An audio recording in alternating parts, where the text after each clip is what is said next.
This cowl has a superpower. It glows in the dark, and I'm going to show you how to make it.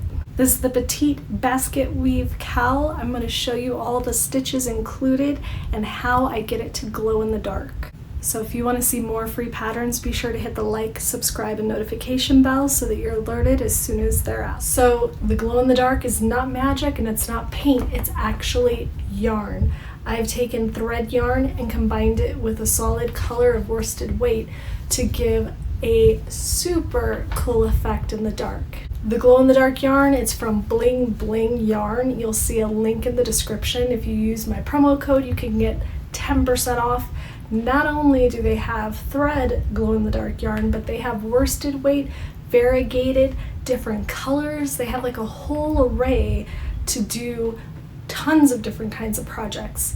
But I wanted to try out this thread yarn and see if I could incorporate it with other yarn to make that yarn glow. And as you can see, it does glow. So the other yarn was from my Temu haul that if you haven't seen it already, go check it out. You'll see all of the different yarn and tools that I got and what I think of them. I'm doing deep dive videos as well so you can see, did I enjoy crocheting with this yarn? Is it comfortable right now? I'm not going to tell you here, you're going to have to go watch the other video. This is all about just making this pattern, so grab some yarn, some glow in the dark for extra fun, download the pattern below, and we'll get started.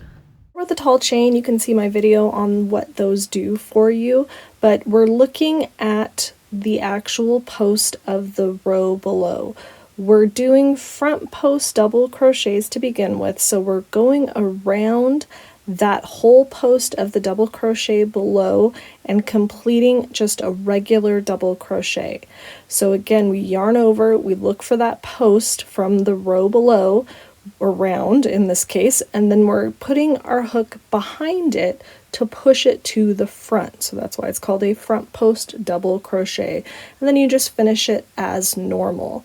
We're going to do one more of those for a total of 3, so heading around there. And then next we're going to create the basket weave by doing back post double crochets. These are a little bit more awkward, so again we're looking for that post, but we're coming from behind and then going around that stitch and then pulling our yarn up, and this is where it gets a little tricky because you want to get that loop in front of your hook, and then finishing off your double crochet as normal. Then we're going to do 2 more of those again, so again we're looking for that post. We're coming from the right side over to the left side in front of that post to push it to the back, pulling up our loop, and then finishing off our double crochet as normal. One more time around that front and back through, and then finishing off. So that gives us that basket weave look. You're going to see in the next round how it actually works out because we're going to kind of change that.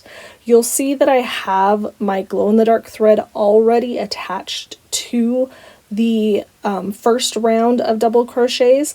I'm going to show you how we kind of work with it in this coming up round because we are going to do it every other round to make it last, and it glows beautifully with this process. You don't have to add it every single round, so that'll stretch out your yarn. But let's go around and show you how to join this round and also put in our yarn. So here we are on the end of our round. We are looking past that tall chain and we're creating a slip stitch in that first double crochet. So the tall chain creates no gap. That's why we like it, or I like it. But I went ahead and started my tall chain. I did the lock-in stitch. Now I'm grabbing my glow-in-the-dark thread and I'm just bringing it up and laying it right with my regular yarn to start working with it. It's super simple to work with an extra thread by just running it along as if they were one. So we're going to look at our actual post from below and we're going to do the opposite. So in this case we had front post double crochets at the beginning. we're going to now do back post double crochets in those front post double crochets to give the basket weave effect. So we're looking for that post below. We see it's in the front, and we're going to just go right in front of it to pull it to the back and create that back post double crochet for the basket weave effect. You'll see the little fronts kind of pop down, and then next we're going to do our front post double crochets. So again, we're going to look for that post, bring it to the front, and complete our double crochet as normal. So it's going to go back and forth each round, and it's going to push the post back and forth to give that basket weave effect.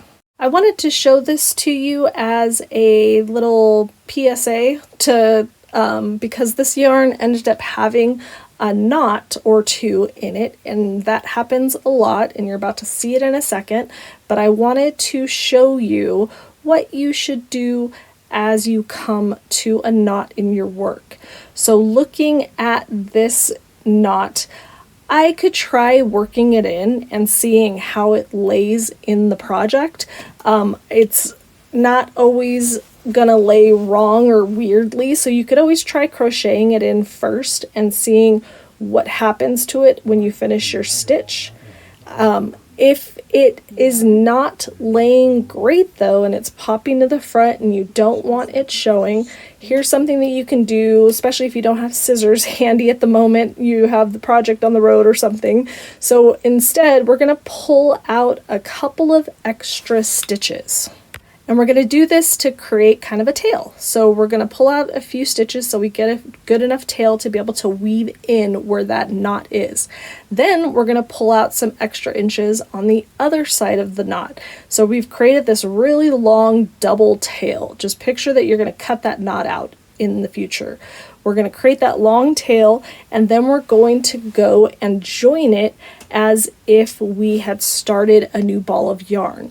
And we're going to go ahead and just do our regular stitch, bring it in, and just move on and put it in there. And we're going to have that knotted yarn with its two tails hanging in the back of the project that we can cut out and weave in later.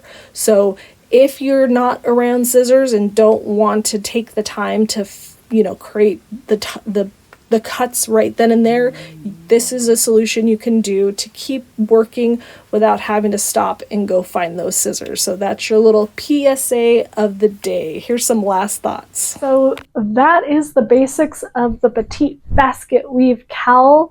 Have you tried glow-in-the-dark yarn? I would love to know what you think about adding that to your yarn or just doing an entire project in it. Go buy yourself some glow-in-the-dark yarn and have fun. Halloween is coming, so time to get ready. I am Deja with Knit and Crochet Ever After, and thank you for watching.